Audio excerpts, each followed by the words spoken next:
اللہ کے پیارے حبیب نبی کریم رؤوف الرحیم صلی اللہ تعالیٰ علیہ وآلہ وسلم نے ارشاد فرمایا، جو مجھ پر روزانہ 10 مرتبہ درود پاک پڑھتا ہے، اللہ تعالیٰ اس پر 10 رحمتیں نازل فرماتا ہے، اس کے 10 گناہ معاف فرما دیتا ہے اور اس کے 10 درجات بلند فرماتا ہے۔ پیارے بھائیوں،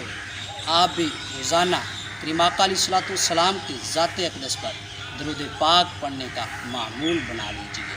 اب تو چھٹیاں ہیں، فارغ ہیں، بالکل گھر میں فارغ ہوتے ہیں، تو اس فارغ ٹائم کو غنیمت جانیں اور غنیمت جانتے ہوئے روزانہ کم از کم 1000 مرتبہ درود پاک پڑھنے کا معمول بنا لیجیے۔ درود پاک بھی پڑھیے اور اس فارغ وقت میں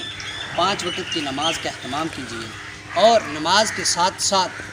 ہر نماز کے بعد قرآن پاک کی تلاوت کریں، تو انشاءاللہ عز و جل اس کی برکت سے انشاءاللہ کرونا وائرس سے امت مسلمہ کو نجات ملے گی۔